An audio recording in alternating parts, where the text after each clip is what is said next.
Hi everyone, welcome to online AD classes. You're watching NCERT Biology Class 9th. तो मैं यहाँ पे class 9 की NCERT से the fundamental unit of life को डिस्कस कर रही हूँ। तो मेरा जो टारगेट ऑडियंस है वो है class 9th student obviously and student preparing like UPSC CSC medical competitive examinations and all other competitive examinations. तो स्टार्ट करते हैं। तो आज का जो टॉपिक है वो है टाइप्स ऑफ ऑर्गेनिजम्स। ऑर्गेनिज्म जो है वो कितने टाइप्स के होते हैं, कितने भागों में इनको विभाजित किया गया है। तो ऑर्गेनिज्म जो हैं वो 2 टाइप्स के होते हैं। एक होता है यूनिसेल्युलर ऑर्गेनिजम्स और दूसरा होता है मल्टीसेल्युलर ऑर्गेनिजम्स। तो यूनिसेल्युलर ऑर्गेनिजम्स क्या होता है? ये होता है एक कोशिकीय जीव, मतलब कि इनमें सिर्फ एक ही सेल होता है। तो unicellular organisms there are various organisms which consist of only one cell, जिनकी बॉडी में ओनली एक ही सेल होता है, सिर्फ एक ही सेल से मिलकर के ये बने होते हैं। तो these organisms containing only one cell are called unicellular organisms. जो ऑर्गेनिज्म सिर्फ सिंगल सेल से बने होते हैं उन्हें यूनिसेल्युलर ऑर्गेनिजम्स बोलते हैं। ठीक है, जैसे कि ये बैक्टीरिया है, तो बैक्टीरिया जो है ये एक सिंगल सेल होता है, एक सिंगल सेल से बना होता है। ठीक है, और देख लेते हैं जैसे कि ये जो है ये अमीबा है। ठीक है, तो अमीबा की ये बॉडी है, ये अमीबा का सेल है, इसमें सिर्फ एक ही सेल होता है, एक ही सेल से ये बना होता है। और ये बीच वाला जो होल वाला एरिया है ये न्यूक्लियस है। ठीक है, तो और हो गया जैसे कि पैरामीशियम हो गया, प्रोटोजोआ हो गया, ईस्ट हो गया, एसेक्ट्रा एसेक्ट्रा। तो ये सारे ऑर्गेनिजम्स में सिर्फ एक ही सेल होता है। ठीक है, और वो एक ही सेल जो है ये सारे बायोलॉजिकल एक्टिविटीज़ को परफॉर्म करते हैं। In unicellular organisms all the biological activities are performed by this single cell। ठीक है, मतलब कि ये एक ही सेल के थ्रू सारे बायोलॉजिकल टास्क को परफॉर्म करते हैं। जैसे कि हमारी बॉडी है, अपनी बॉडी को हम देख लें तो हम हर काम को करने के लिए एक मतलब डिफरेंट ऑर्गन्स का इस्तेमाल करते हैं, डिफरेंट ऑर्गन्स को यूज़ में लाते हैं। जैसे कि हम खाना खाने के लिए हाथ का यूज़ करते हैं, और ले लेते हैं जैसे कि हम चलने के लिए पैर का इस्तेमाल करते हैं। तो हम हर कार्य करने के लिए हमारे पास अलग अलग टाइप्स के ऑर्गन्स हैं। बट यूनिसेल्युलर ऑर्गेनिजम्स जो हैं ये सारे के सारे काम जो हैं एक लाइफ को चलाने के लिए जितने भी इम्पॉर्टेंट काम होते हैं, जितने भी बायोलॉजिकल एक्टिविटीज़ होती हैं, वो सारी की सारी एक्टिविटी एक सिंगल सेल ही परफॉर्म करता है। वहाँ पे अलग अलग काम के लिए अलग अलग सा सेल नहीं होते हैं, वो एक ही सेल के थ्रू सारे जो है टास्क जो है वो परफॉर्म करते हैं। ठीक है, तो यूनिसेल्युलर ऑर्गेनिज्म जो है वो एक कोशिकीय जीव होता है, एक ही सेल पाया जाता है। जैसे कि पैरामीशियम हो गया, amoeba, bacteria, protozoa, east, et cetera et cetera. ठीक है, तो ये है यूनिसेल्युलर ऑर्गेनिजम्स। अब देखते हैं मल्टीसेल्युलर ऑर्गेनिजम्स क्या होता है। मल्टीसेल्युलर ऑर्गेनिजम्स जो हैं वो है बहुकोशिकीय जीव, यानी इसमें एक से ज़्यादा सेल्स होते हैं। Multicellular organisms contain various group of a large number of cells. Multicellular organisms वे ऑर्गेनिजम्स होते हैं जिसमें एक से ज़्यादा सेल्स होते हैं। तो इस ऑर्गेनिजम्स में बहुत सारे नंबर ऑफ सेल्स होते हैं, मतलब उन सेल्स में भी बहुत सारे ग्रुप्स होते हैं। ठीक है, तो एक मल्टीसेल्युलर ऑर्गेनिज्म जो हैं उसमें अलग अलग के सेल्स हो सकते हैं जो कि group of large number of cells होते हैं। ठीक है, ग्रुप ऑफ सेल्स जो होते हैं वो these groups of cells assume different functions is the organisms to from various body parts। Group of cell जो होते हैं वो बहुत सारे डिफरेंट फंक्शंस को अज्यूम करते हैं। ठीक है, हमारी बॉडी में जैसे कि हम चलने के लिए पैर का इस्तेमाल करते हैं, तो पैर का सेल जो होता है वो डिफरेंट टाइप्स के होंगे। ठीक है, जैसे कि हमारी स्किन हो गई, तो हमारी स्किन इसमें कुछ अलग टाइप्स के सेल होंगे, हमारे ब्लड में कुछ अलग टाइप के सेल होंगे। तो इस तरह हमारी बॉडी का अलग अलग काम करती है, उसी के बेसिस पे हमारी बॉडी में अलग अलग सेल्स भी पाए जाते हैं। जैसे कि ह्यूमन बीइंग हो गए, प्लांट्स हो गया, एनिमल्स हो गए, एसेट्रा। ठीक है, तो हर multicellular every multicellular organisms comes from a single cell. और ये सारे जो हैं एनिमल्स, प्लांट्स, ह्यूमंस जो हैं, ये सारे मल्टीसेलुलर ऑर्गेनिजम्स होते हैं। और हर मल्टीसेलुलर ऑर्गेनिज्म जो हैं वो एक सिंगल सेल से ही उत्पन्न होता है। एक सिंगल सेल ही डिवाइड करके अलग अलग नंबर ऑफ सेल्स में डेवलप हो जाता है। मतलब कि हर मल्टी ऑर्गेनिजम्स जो हैं वो कभी ना कभी सिंगल सेल से ही इन्वॉल्व होते हैं। ठीक है, तो multicellular organisms can also have cells of different kinds depending upon the functions these cell perform। Multicellular organisms जो हैं वो उनमें अलग अलग टाइप्स के सेल्स भी होते हैं depending upon the functions these cells perform।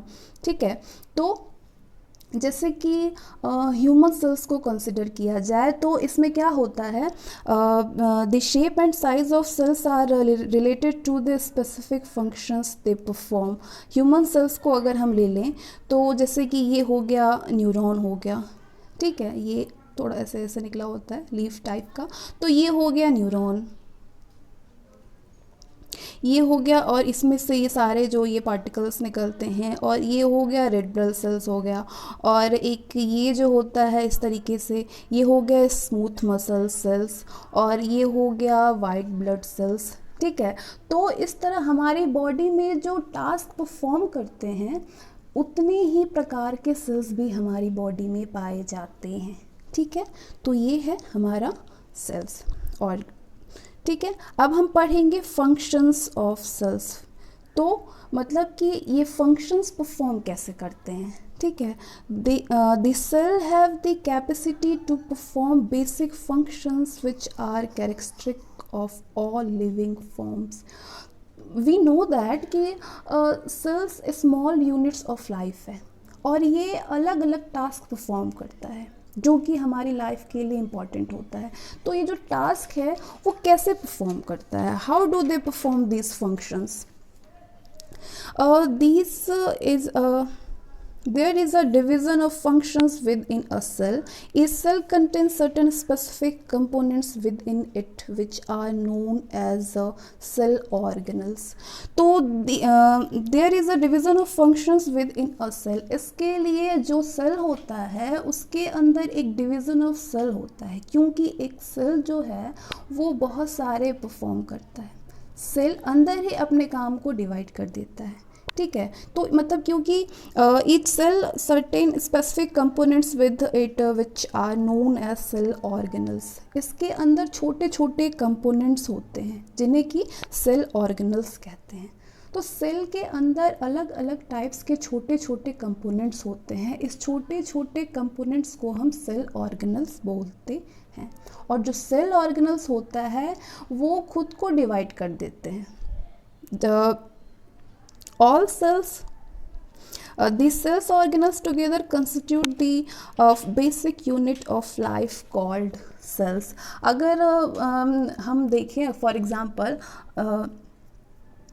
अगर इसके पास 5 प्रकार के काम हैं किसी के पास, तो कार्य एक काम जो है वो सेल ऑर्गेनल करेगा, तो इस सेल ऑर्गेनल का कुछ और काम होगा। इस तरह से ये लोग जो है वो काम को आपस में डिवाइड कर देते हैं। हर सेल ऑर्गेनल अपने काम में एक अलग फंक्शंस परफॉर्म करता है और ये जो सेल ऑर्गेनल्स ही मिलकर के पूरा एक सेल यूनिट प्रिपेयर करता है। ठीक है, मतलब कि all cells contain the small cell organelles irrespective of their functions of type.